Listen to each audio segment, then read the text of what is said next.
Olá, boa noite, senhores pais e professores. Eu sou a professora Sara e iremos ministrar esta palestra sobre o tema luto e depressão. Como lidar?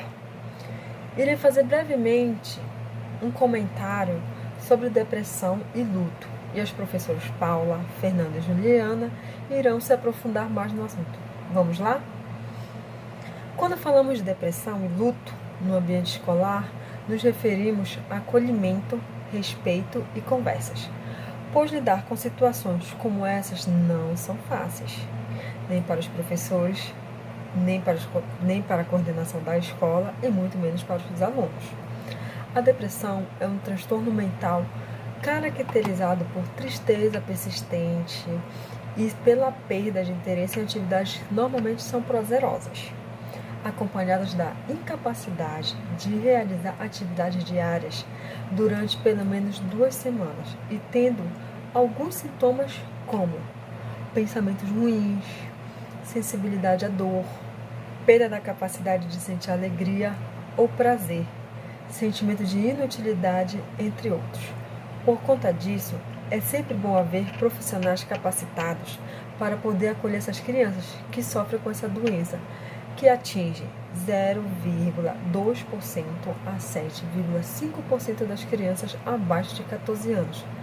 Profissionais como psicólogos, psicopedagogos, entre outros. Vamos falar um pouco sobre o luto? O que é o luto? O luto está diretamente ligado ao amor que você teve e tem pela pessoa que partiu. E esse amor será uma sustentação para os momentos mais difíceis. Ele não é fácil de ser encarado e não tem tempo delimitado. A perda de alguém ou de algo é uma certeza de que, quando se concretiza, não é vivenciada com naturalidade, pois se distanciar e dizer adeus dói demais. Uma verdade nos é apresentada sem nos pedir licença. Apenas chega. Os laços afetivos, as conversas que ainda não aconteceram, o eu te amo que ainda não foi falado, a vida que se planejou, o crescimento daquela criança que não acontecerá. A morte chega sem permissão e o enlutado começa uma batalha pela sobrevivência. Segundo a psiquiatra Kubler-Ross, o luto tem 5 estágios: negação, a raiva, negociação, tristeza e aceitação. Bom, como lidar com o luto? O que precisamos saber sobre isso? Diante disso, algumas perguntas recorrentes acabamos fazendo. Tipo, por que aconteceu comigo? Será que um dia conseguirei parar de sofrer tanto? Quando conseguirei superar esta dor? Como passar por esse momento? Será que a dor tão paralisante poderá um dia ser amenizada? Quando o luto ele se faz presente na vida de alguém, algumas perguntas desse tipo são inevitáveis. Como lidar com o luto? Você sabe como lidar com o luto? Não existem fórmulas mágicas ou receitas infalíveis para lidar com o luto, e sim com pensamentos e atitudes que nos auxiliam nessa caminhada. Não acreditamos no que aconteceu, não queremos falar sobre o assunto, temos falta de energia e alterações no sono, no humor e no apetite, o que nos leva a um isolamento e distanciamento do presente. Sentimos raiva das pessoas e muitas vezes da espiritualidade que acreditamos, pois foi permitido que um ser amado fosse tirado de nós e esta raiva precisa ser colocada para fora. A nossa angústia se transforma em revolta e a relação com outras pessoas pode se tornar um grande martírio, pois como elas conseguem trabalhar, estudar e seguir em frente? Parece que todos continuam sua caminhada, menos o enlutado. O luto, ele é um período de muita solidão e ao mesmo tempo muito sagrado. É vivenciado de maneira ímpar, pois Cada pessoa reage a ele de maneira diferente e não existe certo ou errado. Faço tudo o que é possível para que esse sentimento acabe. Muitas perguntas recorrentes acontecem, nós nos fazemos, né? É uma ideia recorrente que nos atinge, até tornamos a consciência que não tem volta e que não poderemos fazer mais nada. Para a morte e o tempo não existe negociação. Bom, em processos de doença grave e sem cura, por exemplo, a morte ela começa a ser encarada de perto. A percepção do estado de saúde do nosso ente querido aciona um gatilho de luto antecipatório, que pode ser vivido tanto pelo paciente como pela família e amigos. Uma fase dolorida e de elaboração, compreendida entre o diagnóstico de uma doença e a morte propriamente dita. A tristeza se faz presente, com uma percepção consciente de que a perda está ali. Percebemos a finitude do ser humano. O que fazer? A morte ainda não aconteceu, mas o processo de elaboração desta perda, sim. Então, aproveite esse tempo para abraçar, para cuidar, para amar. Aqui, as despedidas, as reconciliações, a declaração e as pendências têm uma chance de serem resolvidas. E isso traz um grande conforto ao coração do enlutado e do paciente. Ame mais, ame muito, fale desse sentimento com quem está partindo, pois ambos os lados precisam saber o quanto é importante e são amados. No luto, a busca pela cura da dor começa a ser frenética. Permita-se sofrer, ficar triste, desesperar-se, reclamar, perguntar, chorar e chorar. Fale, mas fale muito sobre o que está sentindo. Fale sobre todas as emoções, sentimentos e dúvidas. Procure um amigo ou um profissional. Escreva diários ou cartas para que o coração pede, relatando suas emoções, expectativas e sentimentos. É chegada a hora de sentir a falta, desespero, desesperança, desatenção e saudade. Revivemos momentos bons e de alegria. Porque o tempo que vocês estiveram juntos foi um presente. O passado está ali para ser visitado. E o amor que sente pela pessoa que partiu continuará o mesmo. Agora vocês não são duas pessoas, e sim uma só.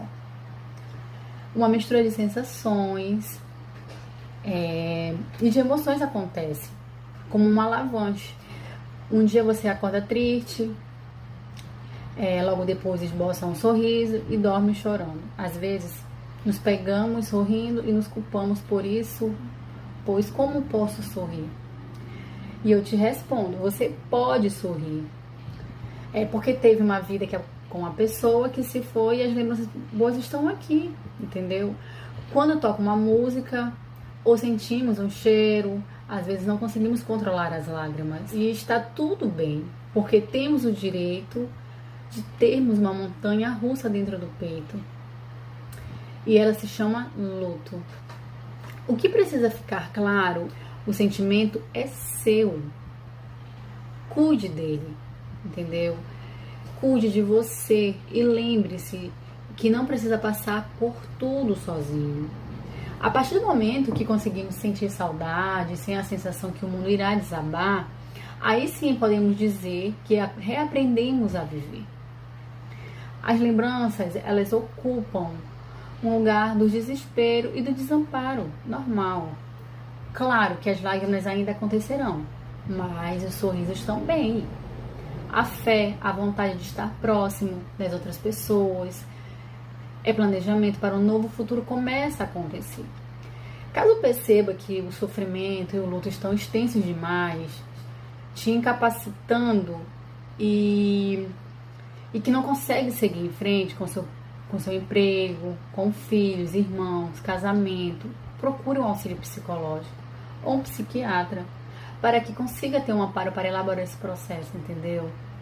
O luto, ele é necessário, é primordial para que consigamos continuar a nossa caminhada, sem tempo pré-determinado, mas que pode ser amparado e cuidado.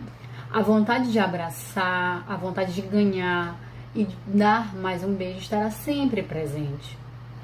É justo, e junto com estes desejos, estarão também a certeza que vivenciamos esses papéis e que podemos falar desse sentimento com propriedade, com orgulho, com certeza que seremos para sempre unidos. Senhores pais e professores, eu sou a professora Fernanda e eu vim aqui falar um pouco sobre a depressão. Bom, o que é a depressão? A depressão é um transtorno comum, mais sério, que interfere na vida diária da pessoa, na capacidade de trabalhar, dormir, estudar, comer e aproveitar a vida. É causada por uma combinação de fatores genéticos, biológicos, ambientais e psicológicos. Quais os tipos de depressão? Existe a depressão unipolar, que é caracterizada por um quadro de humor deprimido, perda de interesse e de prazer. Existe a depressão bipolar, que é a alternância de momentos depressivos com períodos extremos, eufóricos ou irritáveis. Existe a depressão distímica, que é o transtorno depressivo persistente. Ela é uma forma de depressão crônica, com duração mínima de 2 anos, de intensidade moderada. Existe a depressão psicótica. Ocorre quando uma pessoa tem a depressão grave e sintomas psicóticos, como ter falsas crenças e ouvir ou ver coisas perturbadoras. O que ocasiona a depressão? A depressão normalmente é causada por algumas situações perturbadoras ou estressantes que ocorrem na vida, como morte de um familiar, problemas financeiros, entre outros. Também, situações que favorecem o estresse prolongado podem causar depressão. Quais os sintomas de pessoas depressivas? Tristeza, humor deprimido, baixa autoestima, perda ou interesse em atividades que antes a pessoa apreciava, mudanças de apetite, ganho ou perda de peso, insônia, dormir em excesso, perda de energia ou fadiga acentuada, sentir-se sem esperança, sentir-se culpado, pensamentos de morte ou suicídio, entre outros. Boa noite, pais e professores. Eu sou a professora Juliana e eu vou contar um pouco aqui, vou dar continuação à fala da professora Fernanda sobre a depressão. Bom, a depressão, ela é uma doença, né? Então, o último dado feito em 2019 pela OMS, Organização Mundial da Saúde, alerta que houve um aumento progressivo no número de casos de pessoas com depressão no mundo inteiro. Houve um aumento de 18% da população. Isso se estima ser mais ou menos 322 milhões de pessoas com depressão. Bom, isso é um dado que realmente nos traz uma grande tristeza, né? Porque esse dado ele pode ser refletido na sua família, alguém próximo a você que pode estar sofrendo com essa doença e muitas das vezes não consegue ajuda ou não procura uma ajuda, porque sabemos que ela é uma doença que não é fácil, né?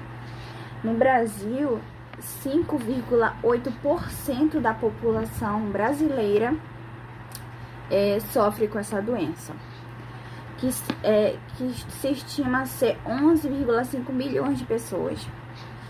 E isso também pode, com a depressão, pode causar também a ansiedade, transtornos de ansiedade, né?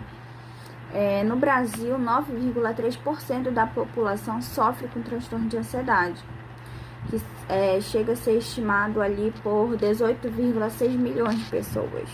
Bom, a gente consegue perceber a quantidade de pessoas que infelizmente sofrem com essa doença, tanto com a doença da depressão quanto com o transtorno, com esse distúrbio da ansiedade, né?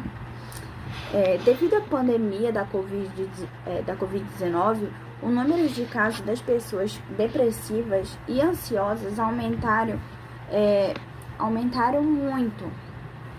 Um artigo publicado recentemente, em julho de 2020, mostra a pesquisa feita recentemente pela OMS, que aponta a duplicação do número de pessoas com os casos.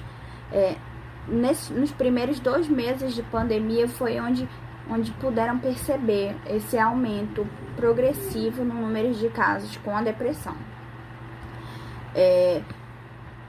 Pode-se dizer que também um desses que ocasionou esse aumento foi a questão do isolamento social, pois muitas pessoas tiveram, que se isolar de suas famílias, seus amigos ou pessoas próximas, não poderiam manter mais contato, apenas por ligação, videochamada, e isso não tem aquele abraço, aquele carinho, aquela conversa que a gente tem, próxima à pessoa. Então, de fato,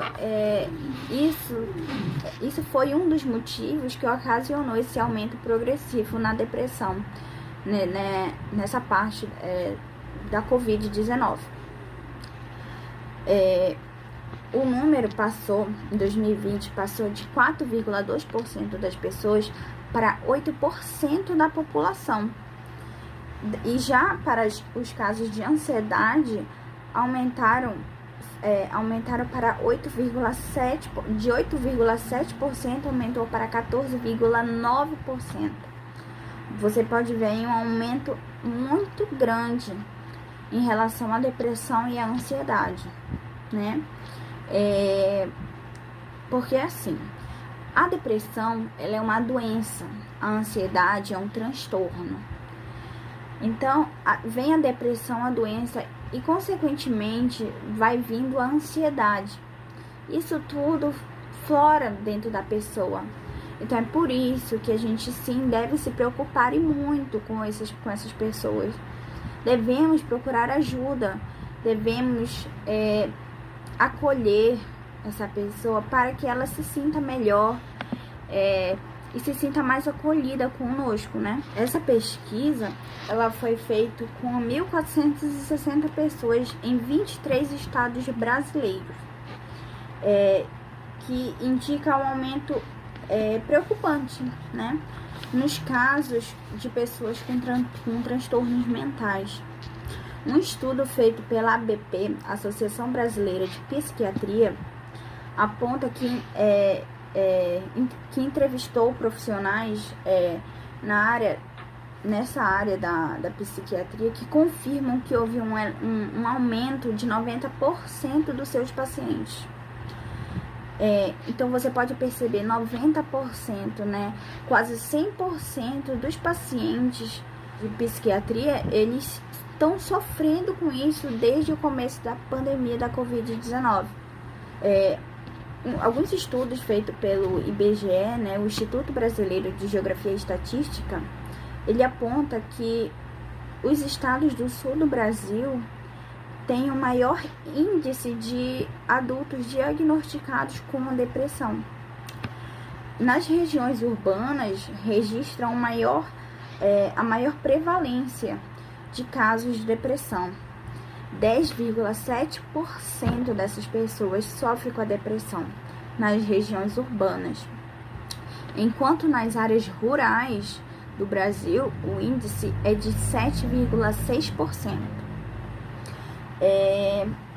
Os estados do Sul e do Sudeste, eles são os estados brasileiros que sofrem mais, São 15,2% e outra é 11,5% da população. Já para os estados do Centro-Oeste, a população que sofre com a depressão, o número é de 10,4%.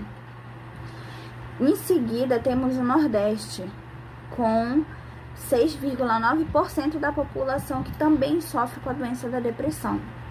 E por último, vem os estados do norte do país, a ser 5% da população brasileira. Aí você fala, né? Poxa, tantos casos, tanto aumento de casos com depressão. A depressão tem algum tratamento? Tem alguma coisa que a gente pode fazer para tratar essa doença? O diagnóstico da depressão, ele é dado pelo médico psiquiatra ou pelo psicólogo, tá? Onde ele mesmo pode identificar a severidade de cada caso de pessoas. Ela pode ser recomendado, o tratamento pode ser feito por medicamentos ou por apenas psicoterapias. O tratamento feito pelo medicamento, ele é para casos mais graves, com pessoas que realmente se automutilam ou realmente já estão pensando, né, num caso do suicídio, que também é uma questão bem mais difícil de ser tratada. Então, essas pessoas acabam tomando medicamentos, tá? Já para casos mais leves, aí você pode ser tratado apenas com psicoterapias, né, dita por psicólogos ou algo do tipo. Que pode ser feito durante e após o tratamento da depressão. Praticar exercícios é muito importante. Você tentar manter a sua cabeça ocupada é muito importante. Manter a agenda em dia, se alimentar bem, não consumir bebidas alcoólicas, cigarros, coisas que são prejudiciais à saúde. Tentar ver a beleza nas coisas ajuda e é muito importante. Você vê o sorriso de um amigo próximo, um abraço, isso já vai lhe refletir em coisas boas. Se ocupar com atividades divertidas. Nossa, eu gosto de jogar bola. Eu vou jogar bola amanhã, vou jogar bola mais tarde. Adoro ir ao cinema. Vá ao cinema. Ocupe sua mente, ocupe com coisas boas que lhe agregam. Isso é muito importante. Conquistar uma boa noite de sono faz muito bem. Melhorar essa rotina de sono lhe ajuda muito. Aí você vê, o que eu posso falar e o que eu posso não falar para as pessoas que sofrem com depressão? Você não pode falar para elas, comparando a situação dela com a de outras pessoas.